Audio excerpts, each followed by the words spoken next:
Hello,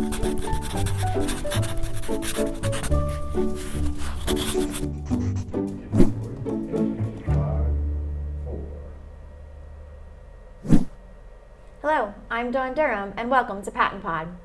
Joining PaTTAnpod today is Tammi Morton, the PEAL Center's project coordinator, and Nicole Gilchrist, a parent member of the Families to the Max.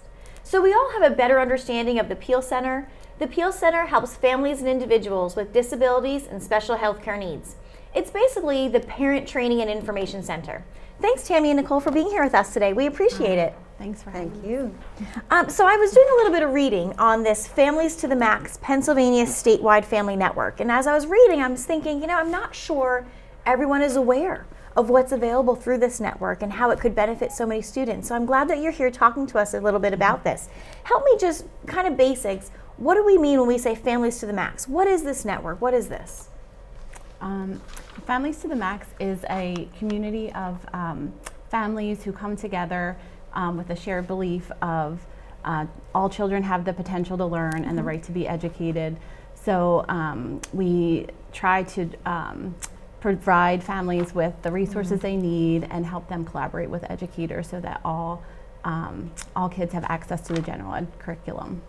So it's a way for families to have the support system they may need, whether they don't know about what's available, they're not sure how to access what's available, or they've tried and have kind of come up against a couple of hurdles and they need help overcoming those hurdles. And that's where Families to the Max comes in. Am I saying that correctly? Yes, Families to the Max started from a professional development grant, personnel development grant for the state of Pennsylvania. Okay. And it was called Project Max, and it was designed for the students who have the most complex needs. So it's students who may have difficulty communicating, and a lot of times it's the students that we might look at and say, oh, they're not going to understand. So the core belief of Project Max was that all students have potential, and we begin with presuming competence. And from Project Max grew a network of families. And the families came together and we kind of coalesced and came together on the idea that if we presume competence and we hold high expectations, that spectacular things happen. And one of the biggest activities that we have are having families like Nicole coming out and sharing their real life experience. And I think that's so crucial, isn't it? For a parent to hear from a parent.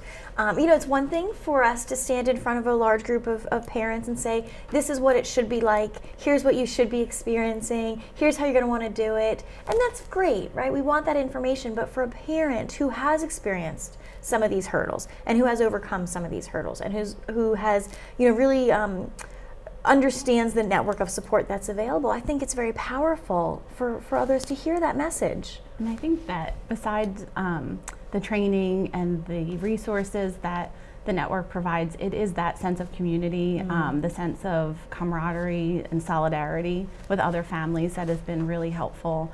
So I was just sharing with Tammi my first experience with the network was right when I was struggling with some things with my daughter in school, and I had gotten some good news literally minutes before I walked into my very first workshop, and I was able to share it with people I had never met, and it was just so interesting to see that they all got it. So I think that sense of solidarity has been especially helpful in the journey. Yeah. And that first workshop was on presuming competence. It was, yes. Yeah. I got a little goosebumps there because it's something that's very meaningful to our hearts as parents, and then to know that you can go in and have this celebration with other families who will say, that's what we're aspiring to. We actually get it. We get where you're coming from. I think that means something. And I think it's a shift. We're looking at professionals saying all students, and then that becomes the abstract, the student. Whereas if Nicole starts speaking, it becomes about Abby. And that makes all the difference. Sure. I want to remind us about this presumed competence. We know that our students can learn. We know that we want to hold high expectations for all of our students because they can aspire to that greatness, and continue to live very fulfilling lives and very happy lives that they set their mind and their goals towards. So that's something we always want to keep in mind for all of our students. So I'm glad that you brought that up. So now here I am listening, and I'm a parent, or I know of a family that may really benefit from this network. Families to the Max. How do I become a part of this network? How do I reach out to you all?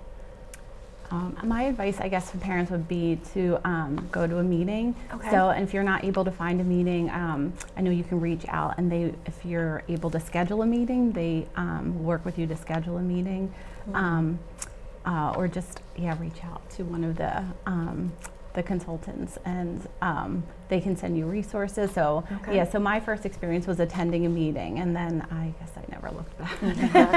And we offer five courses. There's 5 trainings, beginning with presuming competence, access to the general education curriculum, maximizing communication and learning for your child, working on school teams in ways that make a difference, and leading change. So when we are also looking at families shifting from receiving information to networking and making connections to presenting along with us.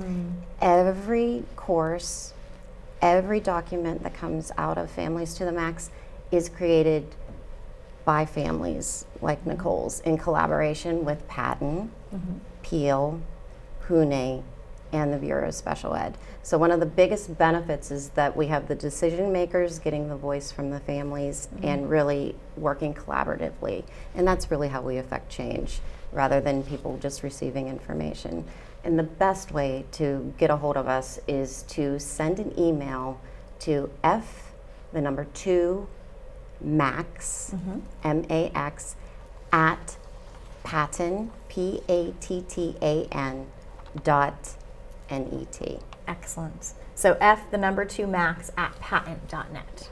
Wonderful. And I want to just circle back here. You had said courses, and I just want to make sure that we're clear on what that means, because you're talking about meetings and courses. So if I'm a parent who knows that this would be of great benefit to me, I can see that the collaboration, the information sharing, the camaraderie, the feeling as if someone else is going through the same struggles I'm going through, that's a massive piece as well.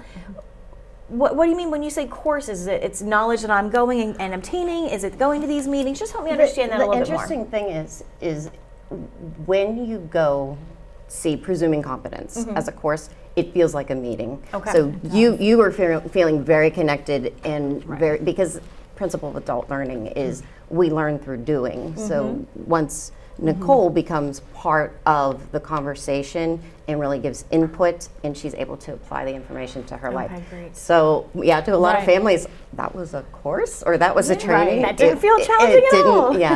It's something that we actually bring to real life. No, that's a good point. So I did call the meeting. I think the workshop that I attended was a small group, and we literally sat around a table that they made into a sort of a round table. So it did feel like discussions. More conversational versus stand and deliver kind of, I'm going to sit there. We've done this how many times as parents? We've done this where we sat for an hour and a half, 2 hours, and we might gain something. I'm not saying that we don't, but when we engage in that conversation and that talking and that problem solving, process with each other, I think we do gain a little bit more.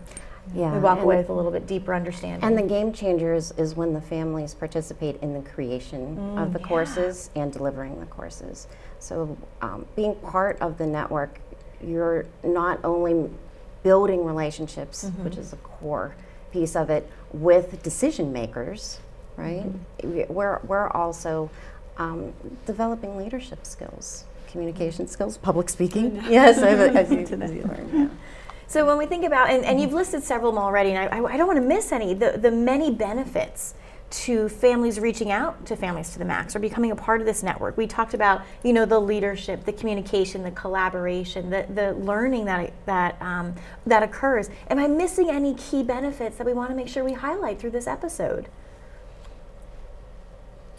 I know, I think I focused on the relationships, but I did also walk away with concrete examples of for example, like strategies to use in my daughter's IEP. Right. So, and that came both from the formal content in the workshop, but then also the conversation where parents were talking during that workshop. So I did, you know, in addition to all of the relationships that have been beneficial, like walk away with like concrete things that now I took with me and brought to our school district. So, and you were able to further and enhance stuff for your daughter, and which is, you know, something that this is what we're looking for, to continue to ensure that our children have successful access to learning.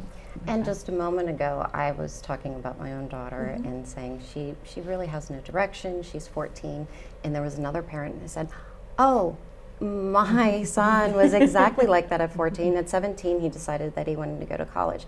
So whenever we're making these connections and coming together here, now I see the possibility that whenever I see another student succeeding, and I just want to follow the path that the family has taken. So it's kind of guiding each other in direction with those high expectations. Yeah, making sure that we understand all students have can learn, can succeed, and will succeed.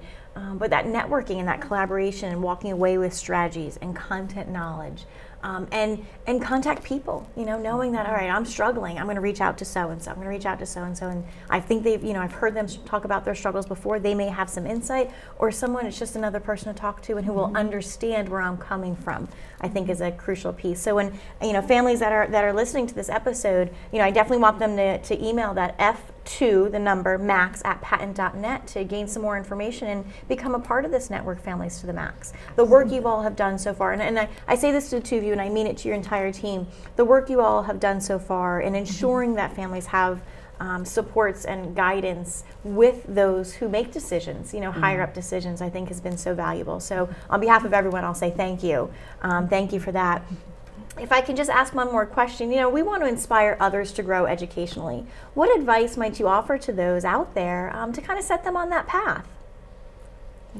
I guess my advice would be the theme, I guess, that we've been saying, high expectations. And I think one of the most meaningful and powerful things that I've learned is some of the work by Dr. Eric Carter. And through his research, I guess he has learned that the best predictor or the strongest predictor of a child's outcome is parental expectations. So I go into that with knowing that my expectations will set the course for my daughter's life trajectory.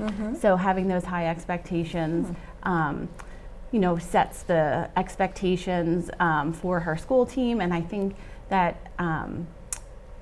it also shapes the experiences that she has. So I try to start all of our meetings with our school, with new members of our school team, with what we expect and what we envision for our daughter, and so to set their expectations just as high as ours. So I think that my advice would be, I guess, for professionals to take the time to talk with the family, to learn about how they envision their child's life, and to try to mirror the expectations that the family has for their child, because it's not just a belief, like research has shown that it does actually shape the child's life trajectory and make a difference. I think that's great advice. That's great advice, is ensuring that what's happening at school and the parental expectations, they match. They match. That has to start with the conversation. Yeah. Any advice you might offer? I believe in trying, because we tried. We got somewhere we didn't expect. We might not reach the specific goal, but you get somewhere amazing if you try. And the example I give is, I don't speak Italian, but I can enjoy an Italian opera.